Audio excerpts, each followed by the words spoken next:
पतये सर्वविद्यानां दक्षिणामूर्तये नमः। ॐ मधुमाता हृदायते पतिर्मधुमाम् अस्तु सूर्यः मार्गेर्गावो भवन्तु नः। ॐ नमः सहसे नमः सदसस्पतये नमः सखीनां पुरोगाणां चक्षुषे नमो दिवे नमः पृथिव्यै सप्रतः साम्ये गोपाय ये च सभ्याः सभासदः तानिन्द्रियावतः कुरु सर्वमायुरुपासताम्। ॐ सहना भवतु। ಶಕ್ತಿ ಮಾತೆ ಶ್ರೀದೇವಿರಮ್ಮ, ನಂಬಿದ ಭಕ್ತರ ರಕ್ಷಿಸುವ ಜಗನ್ಮಾತೆ ಶ್ರೀದೇವಿರಮ್ಮ. ಕಷ್ಟದಲ್ಲಿ ಕೈ ಮುಗಿದರೆ ಸಾಕು ದಾರಿ ತೋರುವಳು ನಮ್ಮಮ್ಮ. ಬಂದ ಭಕ್ತರಿಗೆ ಒಲಿದು ಸಂತೈಸಿ ಹರಸುವ ನಮ್ಮಮ್ಮ. ಕಷ್ಟ ಕಾರ್ಪಣ್ಯ ತೊಲಗಿಸಿ ಭಾಗ್ಯದ ಬಾಗಿಲು ತೆರೆಯುವಳು. ಬದುಕಿನ ದಾರಿಲಿ ಚೈತನ್ಯ ಶಕ್ತಿಯ ಮಡಿಲಿಗೆ ತುಂಬುತ್ತಾ ಹರಸುವಳು. ಸಕಲ ಇಷ್ಟಾರ್ಥಗಳ ನೆರವೇರಿಸುವ ಶಕ್ತಿ ಪ್ರಧಾಯಿನಿ ಶ್ರೀದೇವಿರಮ್ಮ. ಹಾಗೂ ವಿಧಾನ ಪರಿಷತ್ ಸದಸ್ಯರಾದ SL ಭೋಜೇಗೌಡರವರೇ ಹಾಗೂ ಇಲ್ಲಿ ಸೇರಿರುವ ನಮ್ಮ ಮಠಾಧೀಶರು ಹಾಗೂ ನಮ್ಮ ಪುರೋಹಿತ ಬಳಗದವರೇ ಹಾಗೂ ನಮ್ಮ ದೇವಸ್ಥಾನದ ಸಮಿತಿಯವರೇ ಹಾಗೂ ಇಲ್ಲಿ ಸುತ್ತಮುತ್ತಿನ ನಾಡಿನವರೇ ನಮ್ಮ ದೇವಿಯ ಭಕ್ತವೃಂದದವರೇ, ನಮ್ಮ ದೇವಾಲಯ ಜೀರ್ಣೋದ್ಧಾರ ಆಗಿ ಈಗಾಗಲೇ 12 ವರ್ಷ ಆಗಿದೆ. ಮೊದಲನೇ ಹಂತ ಜೀರ್ಣೋದ್ಧಾರ ಆದಾಗ ಅದಕ್ಕಿಂತ ಮುಂಚೆ ಒಂದು ಚಿಕ್ಕ ಹಂಚಿನ ಒಂದು ಗುಡಿ ಇತ್ತು. ಈ ಸಮಯದಲ್ಲಿ ಒಬ್ಬರನ್ನ ತುಂಬ ನೆನೆಸ್ಕೊಬೇಕಾಗತ್ತೆ.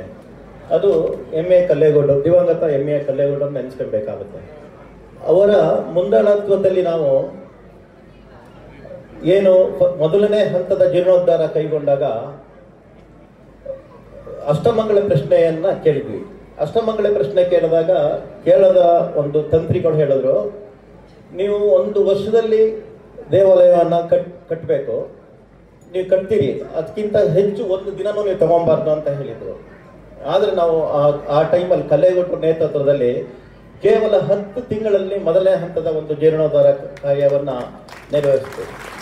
ಅದಕ್ಕೆಲ್ಲ ಕಾರಣಕರ್ತರಾದಂತಹ ನಮ್ಮ ಸುತ್ತಮುತ್ತಲ ನಮ್ಮ ಭಕ್ತ ಬಾಂಧವರು, ನಮ್ಮ ಗ್ರಾಮಸ್ಥರು ಎಲ್ಲರೂ ಕೈ ಜೋಡಿಸಿ 11ನೇ ತಿಂಗಳಿಗೆ ನಾವು ಏನು ಮೊದಲನೇ ಪ್ರಾಣ ಪ್ರತಿಷ್ಠಾಪನೆಯನ್ನು ನೆರವೇರಿಸ್ಕೊಂಡು ಅದರಿಂದ ಈಚೆಗೆ ಪ್ರತಿ ಹಂತದಲ್ಲೂ ಕೂಡ ಒಂದೊಂದು ಅಭಿವೃದ್ಧಿ ಕಾರ್ಯಗಳು ನಡೀತಾ ಬಂದಿದೆ. ಈಗಾಗಲೇ 12 ವರ್ಷ ತುಂಬಿದೆ. ಇದಕ್ಕೆ ಮತ್ತೆ ಈಗೇನು ಬ್ರಹ್ಮ ಕುಂಭಾಭಿಷೇಕವನ್ನು ನೆರವೇರಿಸ್ತಾ ಇದ್ದೀವಿ. ಈ ಕಾರ್ಯಕ್ರಮದಲ್ಲಿ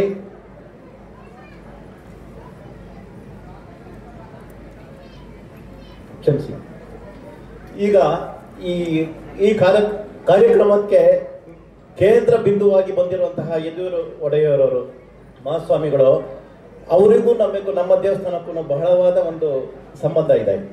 ಕಾರಣ ಅಂದರೆ ಚಾಮುಂಡೇಶ್ವರಿಯ ಅವತಾರನೇ ದೇವಿರಮ್ಮ. ಚಾಮುಂಡೇಶ್ವರಿ ಏನು ಮಹಿಷಾಸುರನ ವಧೆ ಮಾಡಿ ಆ ಕ್ರೋಧವನ್ನು ಕಡಿಮೆ ಮಾಡ್ಕೊಳ್ಳೋಕ್ಕೋಸ್ಕರ ನಮ್ಮ ಒಂದು ಶಾಂತಿಯಾದ ಒಂದು ಸ್ಥಳವನ್ನು ಆರಿಸ್ಕೊಂಡು ಬಂದಾಗ ನಮ್ಮ ದೇವಿರಮ್ಮನ ಗಿರಿ ಅವ್ರಿಗೆ ಕಣ್ಣಿಗೆ ಬಿತ್ತು ಅಂತ ಒಂದು ಪ್ರತೀತಿ ಇದೆ. ಆ ಗಿರಿಯಲ್ಲಿ ನೆಲೆಸಿ ನಮ್ಮ ದೇವಿರಮ್ಮ ಅಂತ ಅನಿಸ್ಕೊಂಡ್ಮೇಲೆ ಆ ಚಾಮುಂಡೇಶ್ವರನೇ ಬಂದು ಇಲ್ಲಿ ನೆಲೆಸ್ದಂಗಾಗಿದೆ. ಹಾಗಾಗಿ ಅದಕ್ಕೂ ನಮ್ಮ ಏನು ಮೈಸೂರು ಅರಮನೆಗೂ ಒಂದು ತುಂಬ ನಿಕಟವಾದ ಸಂಬಂಧ ಇತ್ತು. ಇದು ಹಿಂದೆ ಒಂದು 100 ವರ್ಷದ ಹಿಂದೆವರೆಗೂ ನಮಗೆ ಏನು ನಮ್ಮ ದೇವಾಲಯಕ್ಕೆ ದೀಪಾವಳಿನಲ್ಲಿ ಬರ್ತಿದ್ದಂತಹ ಮಡ್ಲಕ್ಕಿ ಅದು ಕೂಡ ಸ್ವಲ್ಪ ಸಮಯದಲ್ಲಿ ನಿಂತು ಹೋಗಿತ್ತು. ಅದನ್ನ ಈಗ ಕಳೆದ ವರ್ಷದಿಂದ ನಮ್ಮ ಮಹಾಸ್ವಾಮಿಗಳು ಈಗ ಅದನ್ನ ಪುನರಾರಂಭ ಮಾಡಿಕೊಟ್ಟಿದ್ದಾರೆ. ಅದಕ್ಕಾಗಿ ನಮ್ಮ ದೇವಾಲಯ ಮತ್ತು ನಮ್ಮ ಭಕ್ತರ ಹೃದಯದಿಂದ ತುಂಬ ಹೃದಯದ ಧನ್ಯವಾದಗಳನ್ನು ಅರ್ಪಿಸ್ತಾ ಇದ್ದೀವಿ. ಹಾಗೇನೆ ಅವರು ಎಲ್ಲ ಕೆಲಸಗಳನ್ನು ಬಿಟ್ಟು ಎಲ್ಲ ಕೆಲಸ ಒತ್ತಡಗಳನ್ನು ಬಿಟ್ಟು ನಮ್ಮ ಅದಕ್ಕಾಗಿಯೇ 200-250 ಕಿಲೋಮೀಟರ್ ಬಂದು ನಮ್ಮ ಈ ಒಂದು ಸಣ್ಣ ಒಂದು ಸಭೆಗೆ ನಮ್ಮ ಸಣ್ಣ ಏನು ಗುಂಪು ನಮ್ಮ ಏನು ಕಳಸ ಪ್ರತಿಷ್ಠಾಪನೆಗೆ ಬಂದಿದ್ದಾರೆ. ಅದಕ್ಕೆ ನಮ್ಮ ಭಕ್ತವೃಂದದಿಂದ ತುಂಬು ಹೃದಯದ ಧನ್ಯವಾದಗಳನ್ನು ಅರ್ಪಿಸ್ತಾ ಇದ್ದೀವಿ.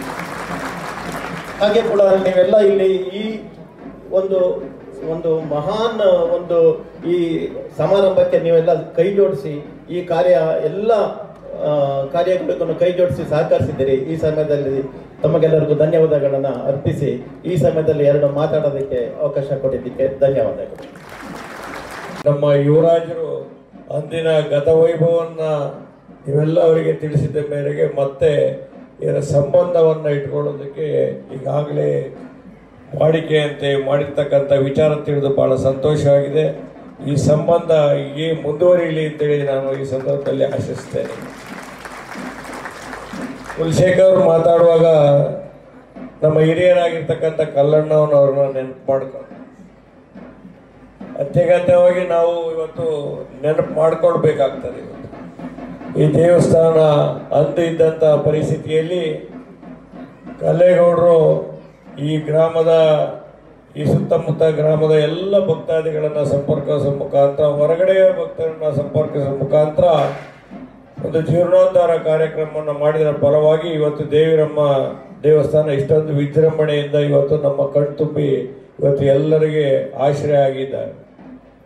ಇವತ್ತು ನಾವು ಬೆಂಗಳೂರಿನಲ್ಲಿ ಇರುವಾಗ ಎಲ್ಲರೂ ಕೇಳ್ತಾರೆ, ಸಾವಿರಾರು ಜನ ದೀಪಾವಳಿ ಹಬ್ಬದ ದಿನ ಮಹಾರಾಜರಿಗೂ ಗೊತ್ತಿದೆ, ಸಾವಿರಾರು ಜನ ಬರ್ತಾರೆ. ಬಂದಂಥ ಸಂದರ್ಭದಲ್ಲಿ ಅತ್ಯಂತ ಸಂಭ್ರಮದಿಂದ ಸಂತೋಷದಿಂದ ಅವತ್ತು ದೇವಿಯ ದರ್ಶನವನ್ನು ಗುಡ್ಡದ ಮೇಲೆ ಮಾಡಿಕೊಂಡು ಯಾವುದೇ ಥರದ ಒಂದು ಸಣ್ಣ ಅಹಿತಕರ ಘಟನೆಗಳು ಆಗದ ರೀತಿಯಲ್ಲಿ ದೇವಿ ನಮ್ಮನ್ನೆಲ್ಲ ಹರಿಸಿರ್ತಕ್ಕಂಥ ಸರಲಿ ಆ ದೇವಿಯ ಆಶೀರ್ವಾದ ಸದಾ ನಮ್ಮ ಮೇಲೆ ಇರಬೇಕಾಗ್ತದೆ. ಹಾಗಾಗಿ ದೇವಿಗೆ ನಡ್ಕೊಳ್ತಕ್ಕಂಥ ರೀತಿ ಇಲ್ಲಿನ ಭಕ್ತ ಮಹಾಶಯರು ಕೂಡ ಅಷ್ಟೇ ಶ್ರದ್ಧಾ ಭಕ್ತಿಯಿಂದ ನಡ್ಕೊಂಡು ಬಂದಿದ್ದೇವೆ ನಾವು. ಇವತ್ತು ನಮ್ಮೆಲ್ಲರ ಸೌಭಾಗ್ಯ ಅಂತೇಳಿ ನಾನು ಭಾವಿಸಿದ್ದೇನೆ. ಮಹಾರಾಜರು ಇವತ್ತು ಈ ಸಂದರ್ಭದಲ್ಲಿ ಬಂದು ಕಳಸಾರೋಹಣವನ್ನು ಮಾಡಿರ್ತಕ್ಕಂಥದ್ದು ಮತ್ತೊಮ್ಮೆ ನಮ್ಮ ಎಲ್ಲರಿಗೆ ಈ ಗ್ರಾಮದ ಮತ್ತು ಎಲ್ಲ ಬಂದಿರತಕ್ಕಂಥ ಭಕ್ತಾದಿಗಳಿಗೆ ತಮ್ಮ ದರ್ಶನವನ್ನು ಕೊಟ್ಟಿರ್ತಕ್ಕಂಥ ಈ ಶುಭ ಸಂದರ್ಭದಲ್ಲಿ ಆ ಚಾಮುಂಡೇಶ್ವರಿ ಮತ್ತು ದೇವಿರಮ್ಮನಲ್ಲಿ ನಾವೆಲ್ಲರೂ ಕೂಡ ಪ್ರಾರ್ಥನೆ ಮಾಡ್ತೇವೆ, ನಿಮಗೆ ಅತ್ಯುತ್ತಮವಾದ ಆರೋಗ್ಯ ಇನ್ನೂ ಐಶ್ವರ್ಯವನ್ನು ಕೊಟ್ಟು ಭಗವಂತ ಈ ಮಹಾರಾಜರನ್ನ ಕಾಪಾಡಲಿ ಅಂತೇಳಿ ಈ ಸಂದರ್ಭದಲ್ಲಿ ಭಗವಂತನೆಲ್ಲ ಪ್ರಾರ್ಥನೆ. ಮಹಾರಾಜರು ಅಂತ ಹೇಳಿದ್ರೆ ನಮ್ಮೆಲ್ಲರ ಆರಾಧ್ಯ ದೈವ. ಆ ಮಹಾರಾಜರು ಕೊಟ್ಟಿರ್ತಕ್ಕಂಥ ಕೊಡುಗೆಯನ್ನ ನಾವು ಅವಲೋಕವನ್ನು ಮಾಡಿದರೆ ಯಾವ ರಾಜಕಾರಣಿಗಳು ಕೂಡ ಯಾವ ಸರ್ಕಾರಗಳು ಕೂಡ ಇದುವರೆಗೂ ಕೊಟ್ಟಿಲ್ಲ ಅನ್ನೋ ವಿಚಾರವನ್ನು ನಾನು ಹೇಳಕ್ಕೆ ಬಯಸ್ತೇನೆ. ನೀವೆಲ್ಲ ನೋಡಿದ್ದೀರಿ, ಇವತ್ತು ಕನ್ನಂಬಾಡಿಯ ಕಟ್ಟೆ ಇವತ್ತು ಕಟ್ಟಿ ಕೋಟ್ಯಾಂತರ ಜನರ ಜೀವನಾಡಿಯಾಗಿ ರೈತರ ಜೀವನಾಡಿಯಾಗಿ ಬೇರೆ ಬೇರೆ ವಿಚಾರಗಳಿಗೆ ಉಪಯೋಗ ಆಗಿರ್ತಕ್ಕಂಥ ಸಂದರ್ಭದಲ್ಲಿ ದಾರಿಯಲ್ಲಿ ಬರ್ತಕ್ಕಂಥ ಮಂಡ್ಯ ಪಟ್ಟಣಗಳಿರ್ಬೋದು ಅಥವಾ ರಾಮನಗರ ಪಟ್ಟಣ ಇರ್ಬೋದು, ಬೆಂಗಳೂರಂತ ಉನ್ನತವಾದ ಅತ್ಯಂತ ಅಧಿಕವಾದ ಆರ್ಥಿಕ ಶಕ್ತಿಯನ್ನ ನಮ್ಮ ನಾಡಿಗೆ ಕೊಡ್ತಾ ಇರ್ತಕ್ಕಂಥ ಬೆಂಗಳೂರು ಪಟ್ಟಣ ಇವತ್ತೇನಾದ್ರು ಉಳಿದಿದೆ ಅಂತ ಹೇಳಿದ್ರೆ ಅದು ಕಾವೇರಿ ಕನ್ನಂಬಾಡಿ ಕಟ್ಟಿದಂಥ ನಮ್ಮ ಮಹಾರಾಜರ ಕೊಡುಗೆ ಅಂತೇಳಿ ಇವತ್ತು ನಾನು ಹೇಳಕ್ಕೆ ಇಷ್ಟಪಡ್ತೇನೆ.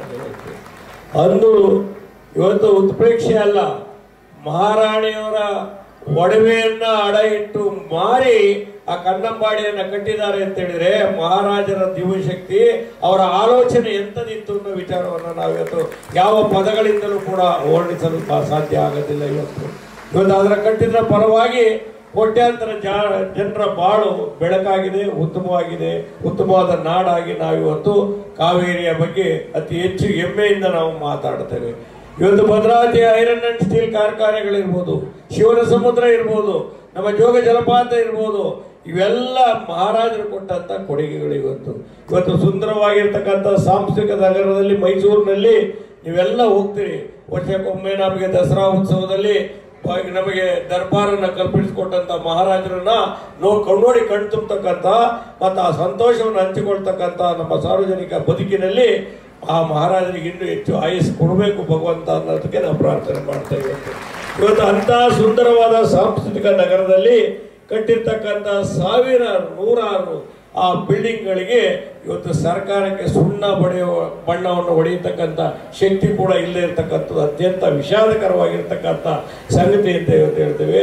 ಅವರಿಗೆ ಮಹಾರಾಜರಿಗೆ ಎಷ್ಟೇ ನೋವಿದ್ರು ಕೂಡ ಮಹಾರಾಜರ ವಂಶಸ್ಥರು ಕುಟುಂಬಸ್ಥರು ಅವರ ನೋವುಗಳನ್ನು ತುಂಬಿ ಸಾರ್ವಜನಿಕ ಬದುಕಿನಲ್ಲಿ ಯಾವ ಸಾರ್ವಜನಿಕರಿಗೂ ಕೂಡ ಇವತ್ತು ನೋವು ಉಂಟು ಮಾಡದೆ ಅವರ ನೋವನ್ನು ಅವರು ತುಂಬಿ ಇವತ್ತು ಸಮಾಜಮುಖಿಯಾಗಿ ಕೆಲಸ ಮಾಡ್ತಾ ಇರ್ತಕ್ಕಂಥದ್ದು ನಾವೆಲ್ಲ ಮೆಚ್ಚಬೇಕಾಗಿರ್ತಕ್ಕಂಥದ್ದು.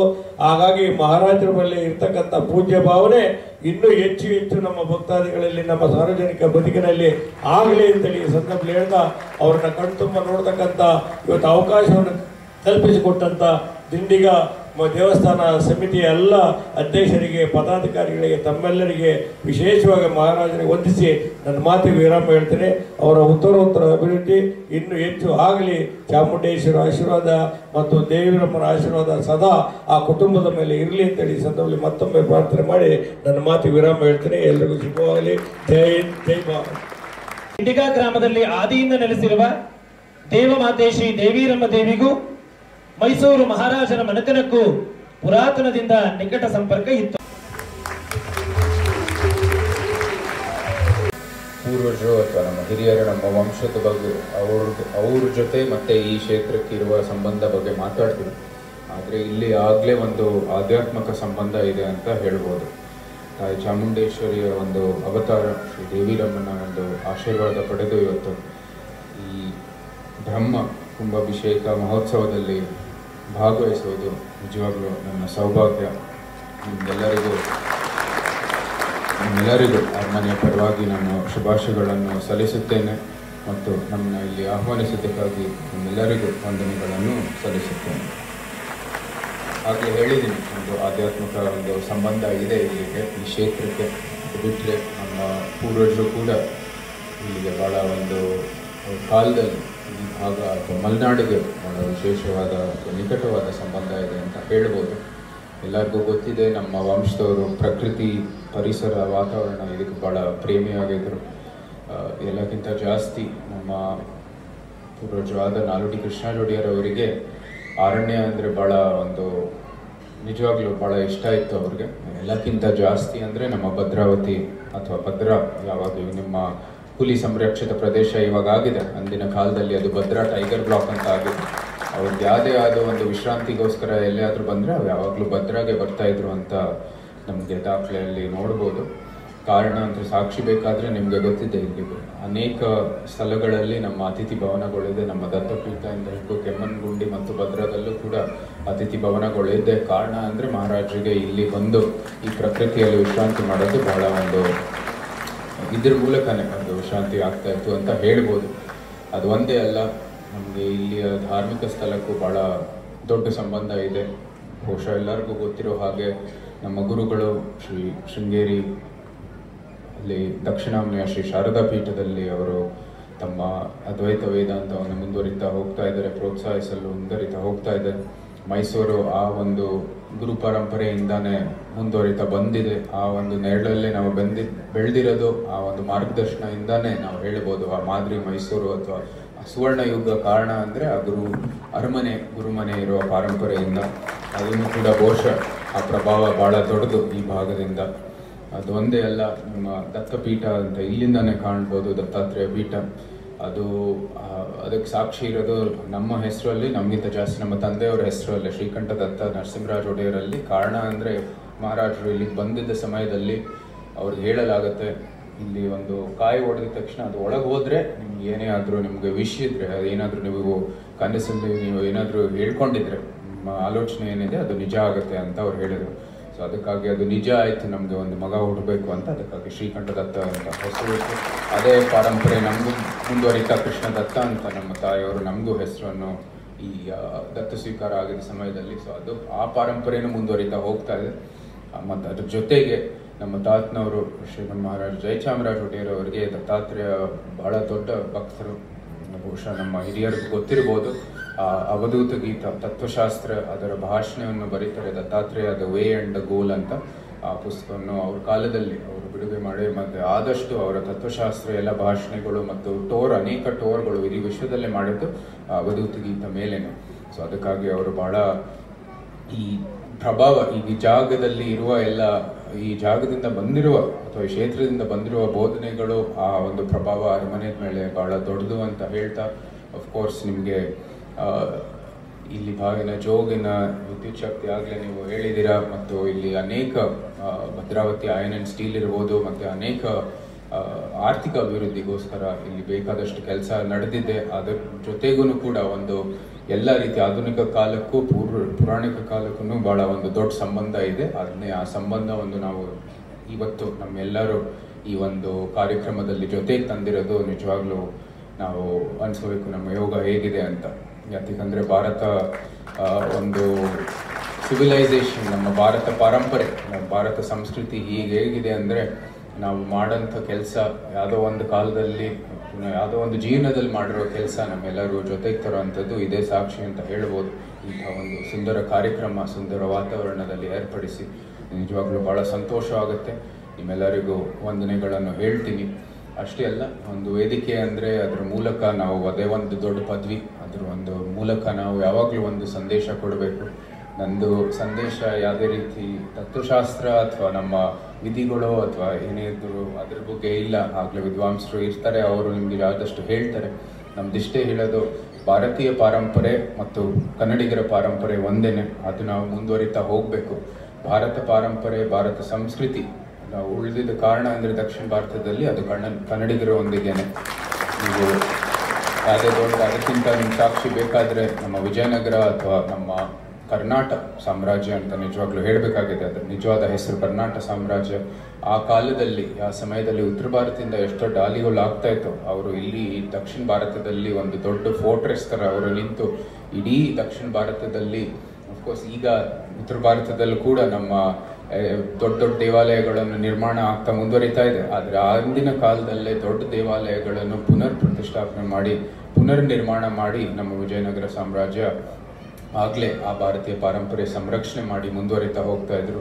ಅದಾಗಿದ ನಂತರ ಅವರ ಹಿನ್ನೆಲೆಯಲ್ಲಿ ಹೊಯ್ಸಾಳರು ಆಗಲೇ ನಾವು ವೇದಾಂತ ದೇಶಿಕಾಚಾರ್ಯರು, ಅವರ ಗುರುಗಳು ರಾಮಾನುಜಾಚಾರ್ಯರು ಮೇಲ್ಕೋಟೆಯಿಂದ ತಮ್ಮ ಶ್ರೀ ವೈಷ್ಣವ ಪಾರಂಪರೆಯನ್ನು ಮುಂದುವರಿಯಲಿಕ್ಕೆ ಸಾಧ್ಯ ಆಯಿತು. ಅಂದರೆ ಅವರ ಒಂದು ಪ್ರೋತ್ಸಾಹ, ಒಂದು ರಕ್ಷಣೆ ಆಗಿ ಅದ್ರ ಮುಂದೆ ಬರ್ತಾ ನಮ್ಮ ವಂಶದವರು ಕೂಡ ಈ ಭಾರತೀಯ ಪಾರಂಪರೆ ಅಂದರೆ ಹಿಂದೆ ರಾಜವಂಶದವರಿಂದ ಬಂದಿರೋ ಪಾರಂಪರೆಯನ್ನೇ ಸಂರಕ್ಷಣೆ ಮಾಡಿ ಮುಂದುವರಿತಾ ಹೋಗ್ತಾ ಇದೆ.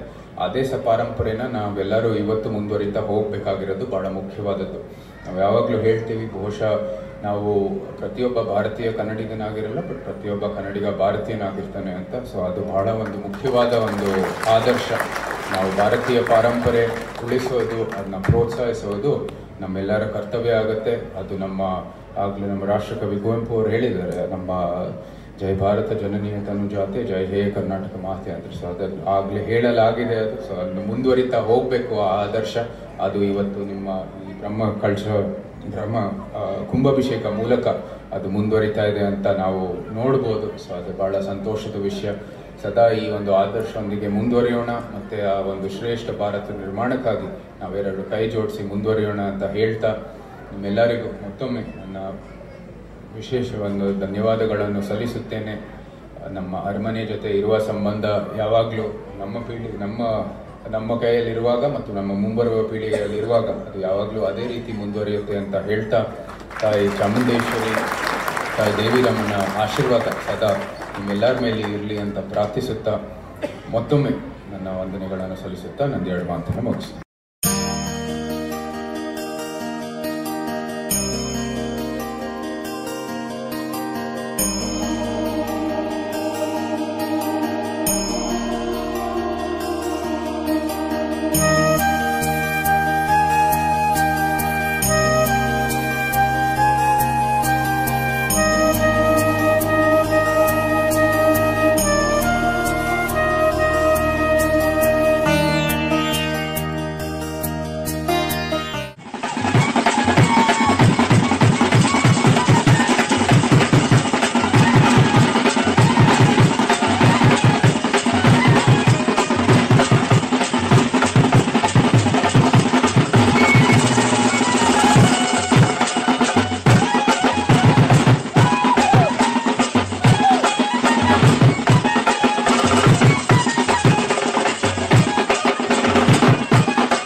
ನಿನ್ನೆ ಬೆಳಗ್ಗೆಯಿಂದನೂ ಹೋಮ ಹವನಗಳು ಎಲ್ಲ ನಡೆದಿದೆ.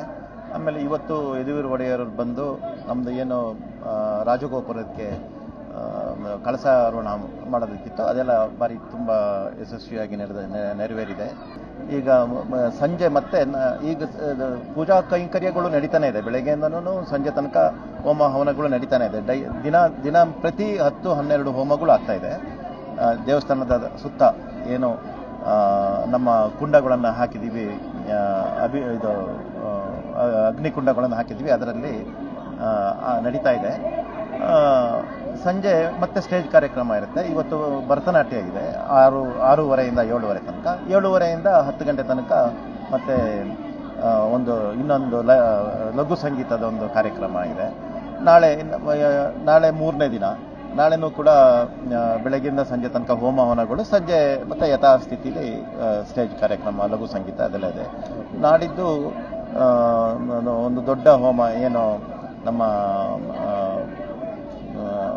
ಒಂದು ದೇವಾಲಯದ ಮುಂದೆ ಇರೋವಂಥ ಕೆಂಡದ ಗುಂಡಿ ಏನಿದೆ ಅದು ಇತ್ತಲ್ಲ, ಆ ಜಾಗದಲ್ಲಿ ಒಂದು ದೊಡ್ಡದೊಂದು ಹೋಮಕುಂಡವನ್ನು ಮಾಡಿದ್ದೀವಿ. ಅಲ್ಲಿ ಚಂಡಿಕಾ ಹೋಮವನ್ನು ಮಾಡ್ತಾ ಇದ್ದೀವಿ. ಅದು ನಾಳೆ ಪ್ರಾರಂಭವಾದರೆ ಅದು ನಾಡಿದ್ದು ಮಧ್ಯಾಹ್ನಕ್ಕೆ ಪೂರ್ಣಾವತಿ ನಡೆಯುತ್ತೆ. ಅದರಲ್ಲಿ ನಾಡಿದ್ದು ಏನು ಬುಧವಾರ ಇದೆ ಅವತ್ತು ನಮ್ಮದು ಸಂಪನ್ನ ಆಗುತ್ತೆ, ಎಲ್ಲ ಕಾರ್ಯಕ್ರಮಗಳು ಸಂಪನ್ನ ಆಗುತ್ತೆ.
ಧನ್ಯವಾದಗಳು.